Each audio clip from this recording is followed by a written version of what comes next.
think only these star players get recruited. Here's how Jonathan, a backup quarterback turned tight end, landed 26 Division I offers without any stars or rankings. In this video, I'll share Jonathan's journey from overlooked athlete to scholarship recipient and the actionable steps any family can take to get their son there. By the end, you'll see why recruiting is about strategy, not just stats, and how you can replicate Jonathan's success. Now, Jonathan and his dad, Tim, first reached out to me via X. They had seen some of our content, checked out some of our posts, even watched some of my podcasts back when I did it, which should be starting again soon. I then hopped on a call with the both of them and we talked more about his situation. Jonathan's dad, Tim, had already been through the recruiting process before with one of his older sons.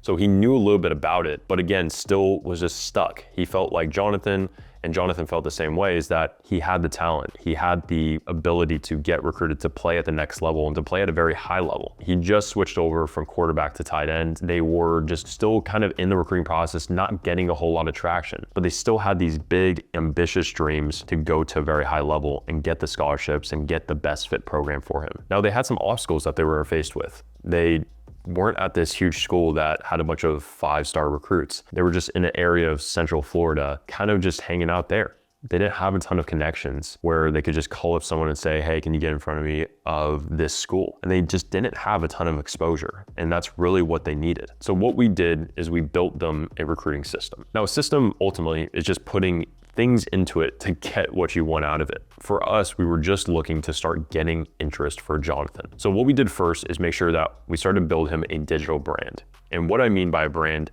is that we wanted to show coaches what they wanted to see. Make it clear that Jonathan was the kind of player that they wanted in their program, showing everything from his character, his academics, and most importantly, his athleticism. To be fair, Jonathan is an incredible athlete. He has the measurables as far as he was 6'4", 240 pounds, I think by now. And he could also do things like dunk a basketball. And so we made sure to highlight that in his profile. On top of that, we also used outreach as a way to get in touch with these coaches. Now, we started working together going into his junior year. So getting highlights of him at tight end was an extremely key part of the process because he hadn't played the position before and we needed to show coaches that he was a capable player at that position. So week after week, we would make sure to look at the plays, dial in what plays should go first, what was gonna highlight his strengths as far as that he was an athletic tight end that could catch the ball, but also when needed, can make very aggressive blocks and was explosive off the line. We then make sure that his Twitter profile was also optimized for this, showing those highlights on there, showing those kind of plays on there,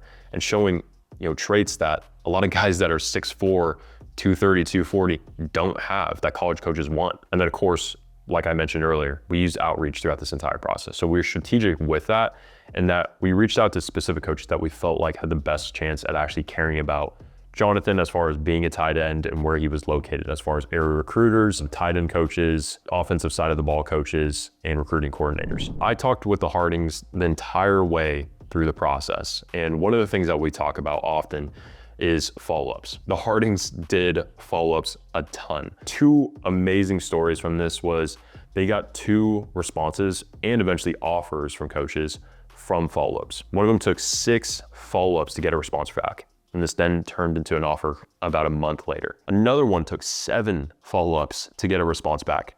He then got an offer from that school later. And these weren't just like, hey coach, just checking in. These were personalized messages providing value, showing, hey coach, like I can be a player that can play for your program. Here's what you're missing out on. Although they maybe weren't seeing it or they were seeing it and just didn't really care at the moment, they eventually said, hey, you know what? You're clearly a good player. Let's recruit you and let's offer you. And so the thing is, like, you never know when that coach is finally gonna say, hey man, like, let's go recruit this kid, let's go get after this kid, or what's going on behind the scenes that causing him not to respond back or not to offer you at that moment. So you need to follow up continuously. You need to be persistent in the process. Number one, this just shows like, hey, that you care, that you wanna get recruited, that you wanna go to this school, as well as it's giving you the maximum amount of opportunities. I don't get when people say like, oh, I don't wanna follow up a coach that just seems weird or needy, when it's the same thing on the field and that like you need to stay consistent. You need to stay consistent and work out every single day. It's not weird that you work out every single day knowing that, hey, I'm not gonna bench 275 today.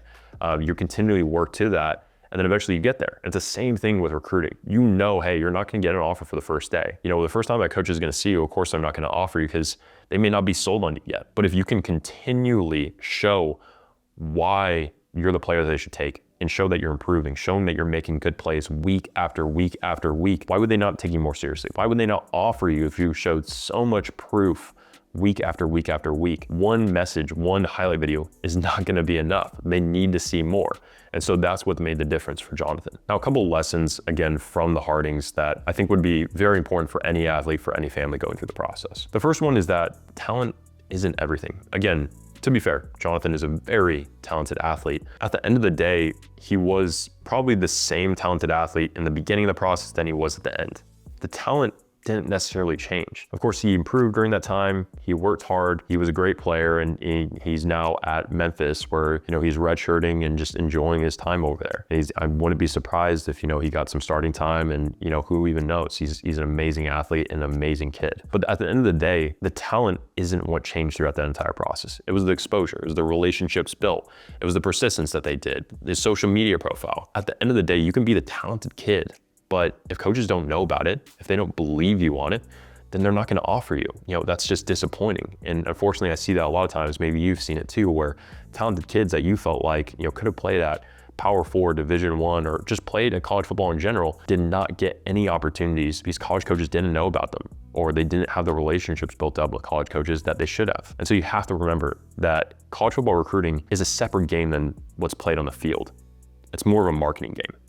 It's more about showing coaches that you exist, that you're there, that you're a player that is going to help them win games. You have to build the relationships and stay at top of mind with that whole goal in mind of that I need to show them what they're missing out on. And it's what the Hardings did during their process. Again, I talked a little bit about Jonathan, what he did, where he went. The real results at the end of the day is that this was a long process. After that time, he received quickly another couple offers, and then really didn't take off till more into the late spring and early summer, where he then ended up stacking 26 Division I offers, and of course committed to Memphis, like I referenced earlier. Also, he ended up choosing the best fit for him.